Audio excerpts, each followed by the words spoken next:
హెచ్సీఏలో మరో వివాదం నెలకొంది.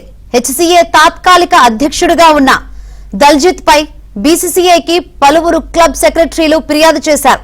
ఈ నెల 28న ముంబైలో ఏజీఎం సమావేశం ఉన్న నేపథ్యంలో వివాదం రాజుకుంది. హెచ్సీఏ తాత్కాలిక ప్రెసిడెంట్ గా దల్జిత్ ఉండడం నిబంధనలకు విరుద్ధమని బీసీసీఐకి లేఖ రాశారు. మరోవైపు దల్జిత్ పై single member committee justice Naveen రావుకు ఫిర్యాదు చేశారు.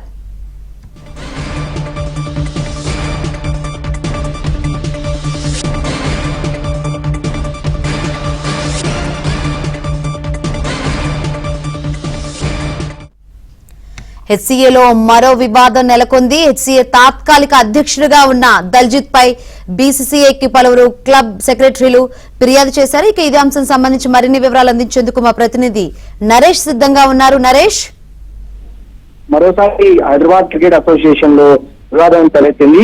హెచ్సీఏకి ప్రస్తుతం యాక్టింగ్ ప్రెసిడెంట్ గా దల్జిత్ సింగ్ ఉన్నారు. దీని మీద బీసీసీఐకి పలు ఏదైతే క్లబ్స్ ఉంటాయో ఆ సెక్రటరీలు కంప్లైంట్ చేశారు. ముఖ్యంగా ఈ నెల 28న ముంబైలో బీసీసీఐ సంబంధించి 95వ ఏజీఎం మీటింగ్ ఉంది. ఏదైతే ఆ మీటింగ్ కి దల్జిత్ సింగ్ హాజరు కావాల్సి ఉంటుంది.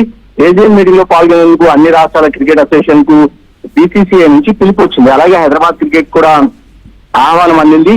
ఈ సమావేశానికి హైదరాబాద్ క్రికెట్ అసోసియేషన్ ప్రెసిడెంట్ హోదాలో దల్జిత్ ను హాజరు కావాల్సిందిగా బీసీసీఐ నుంచి ఆహ్వానం అందింది. అయితే నిబంధనలకు విరుద్ధంగా దల్జిత్ ప్రస్తుతం హైదరాబాద్ క్రికెట్ అసోసియేషన్ అధ్యక్షుడు ఉన్నాడు కాబట్టి బీసీసీఐకు అంటే ఆయన ఆహ్వానించవద్దంటూ హైదరాబాద్ క్రికెట్ అసోసియేషన్ పరిధిలో పనిచేసిన పలు క్లబ్ సంబంధించిన సెక్రటరీలు బీసీసీఐకి లేఖ రాశారు. మరోవైపు దల్జిత్ పై single member committee justice Naveen రావుకు ఫిర్యాదు కూడా చేశారు. సో ఈ నేపథ్యంలోనే దల్జిత్ ను వాస్తవానికి హైదరాబాద్ క్రికెట్ అసోసియేషన్ ప్రెసిడెంట్ గా జగన్మోహన్ రావు జైలుకి వెళ్ళటం, తర్వాత దల్జిత్ ను తాత్కాలిక ప్రెసిడెంట్ గా నియమించడం జరిగింది. కానీ నిబంధనలకు విరుద్ధంగా దల్జిత్ ను ప్రెసిడెంట్ గా నియమించారు కాబట్టి ఆయనను 95వ ఏజీఎం మీటింగ్ కి ఆహ్వానించవద్దు అంటూ బీసీసీఐకు హైదరాబాద్ సంబంధించిన పలు క్రికెట్ క్లబ్స్ సంబంధించిన సెక్రటరీలు లేఖ రాయడం ఇప్పుడు సంచలనంగా మారింది.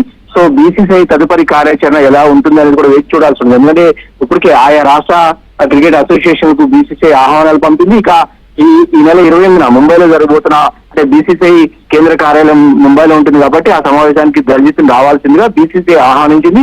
ఆయన్ని ఆహ్వానించవద్దంటూ కూడా ఆయనకు వ్యతిరేకంగా హైదరాబాద్ నుంచి పలు లేఖలు అయితే బీసీసీఐకి వెళ్ళాయి. ఇప్పుడు బీసీసీఐ ఎలాంటి నిర్ణయం తీసుకుంటుంది అనేది చూడాల్సి ఉంటుంది. ఎందుకంటే ప్రస్తుతం హైదరాబాద్ క్రికెట్ అసోసియేషన్ బీసీసీఐ పరిధిలో పనిచేస్తుంది కాబట్టి ఒకవేళ దల్జిత్ కనుక ఆహ్వానించకపోతే తదుపరి కార్యాచరణ అదేవిధంగా బీసీసీఐ నెక్స్ట్ స్టెప్ ఏంటనేది కూడా వేచి చూడాలి.